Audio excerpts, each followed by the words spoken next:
So you use always the top of the foot peg in the middle of your foot, but just behind the toes. That's why you're the most powerful. If you go too much like this, you don't have the foot just flex and you don't have any power. And if you go like this, your foot will touch the floor. So basically, it's just behind the toes, like All this. your feet. So, and like this, you can just move in your peg, you know, like it's easy. If you are like this, you can't do anything. You can open your leg. If you are like this, it's really easy to go like this and then close your knee when you're in the corner. And then the next thing when you are braking, you just try to brake. So then you release your brake when you go in the entry, and as much as you go in the corner, you try to bend your elbow a little bit.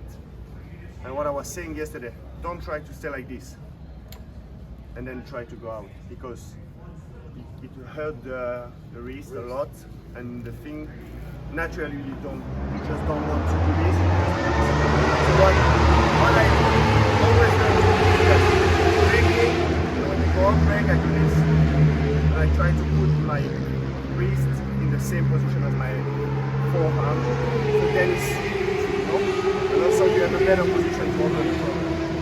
So that's like, for example, you see what every video you see was as soon as you go on brake, he was running through the brake. You can really see that he was taking back the corner. But you can only do this if you put your legs in the right position in the engine. Because if you are on the arms like this, you cannot open your hand to take back the throttle and go out. So everything comes from the position of your leg in the engine. In the corner, you can basically take your arm off the bike, you will never fall. It's just your legs holding you on the bike. So then you have makes your life easier riding the bike, because you don't have any pain on the arm, you're not forcing in the corner. The only moment where you're forced on the arm is on the brake, because you have the downforce, and yeah, it's hard braking. But in the corner, it's pretty easy.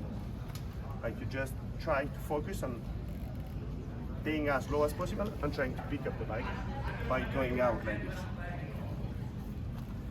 But if you don't do this in the entry, so you just slide in front, you will do this, and everything is in the arm. Like now, like this, if I take my hand out, I just fall from the bike, because I'm not locked. The out leg is the one locking you on the bike. Even if the foot is not on the foot peg, like you was saying yesterday, because it's pretty smaller than me. I've never had this problem, you know. But I mean, it's just Sometimes my outside foot comes off, but I'm just squeezing on that outside. 2B, 2 Bravo, your 5-minute call. 2B, 2 Bravo, 5 minutes. That's 5 minutes for 2 Bravo. You're having a downshift. So the sequence, we obviously have to be in here, right? So Here's the process. A lot of reasons why people are in the middle of the seat in the brakes is because they feel more comfortable shifting like that. yeah. So as you're going down the back straightaway into turn 12, you're still accelerating. You move that butt to the left, and then you sit up on the brakes, and right away you can start that downshift process. Okay. But you have to be off to the side. If you're downshifting and then trying to move on corner entry, it upsets the chassis. Yeah. Okay. So the process is accelerating, move that butt over, sit up on the brakes, start that downshift process, and then you continue to trail Then you brake. get your foot down. And then you get the can get your ball foot back on the foot peg before you start to turn. So still get off the bike first before everything. Exactly. Yeah. and as soon as you shift your last gear, you pull your foot back in the right position. Yeah. So But it will be easier for you to shift back the gear if you already do this before, because you don't have to do everything at the same time. You know, if you arrive like this, you have to go out, then try to pull your foot. So you just do this, put your foot already under the gear lever, and then you just have, when you go up, pull your foot up.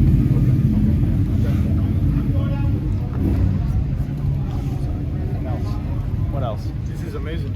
Any questions on that? I mean, I tell you guys that you constantly have to move your feet around it, right? It's not lock them in and stay like that. Otherwise, your body get locked in. So it's important to always stay moving up and down, depends on how you go, okay? How much during a track lap you're not touching actually the seat? Because you guys are most of the time at your feet. Well, in the exit is what we didn't say. Like, the only moment you want the weight in front is in the exit to fight against the wheel. Yeah. Most of the time in your entry, you just try to be in the back of the seat.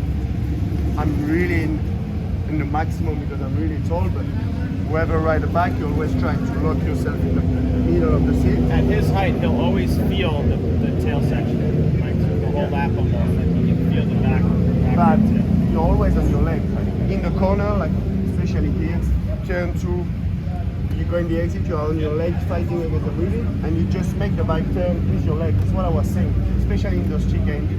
If you are locked on your arm and you're just sitting on the seat, the bike never turns. You cannot make the bike turn in a chicane just with your arm. The only thing we do in the chicane is just going from right to left, to right, and then to left again. It's just all leg work. yeah, it's only leg. But this track in MotoGP, I just had cramps in my legs at the end of the race. Like it's crazy. You stay on the ball, you feet like just like that. Yeah, just like this. Because you are in third gear from the entry, so you don't have to shift gear. So I just go from this I made it before to you. this, trying to stay low. Not doing this because if you make the weight high, yeah. then the bike don't turn. You have to try to stay as low as possible and all those change of direction like this. And that's why it's important too that your outside foot is ready for when you change direction in that area. Not So blocking if you're, with it if you're here. coming into turn 3 on the left and you're going to go to the right, you got to make sure your foot is ready to take that load through the peg and have somewhere to put And the weight. again, if you're like this, you cannot Yeah, change fast, fast. you know? You just have to do it with the arm and then as soon as the bike turn, you will go in the corner. If you're in the back and you're already in your feet, it's easy to move on the bike. It's like a squat. If you pull yourself across the bike with your hands, it's going to upset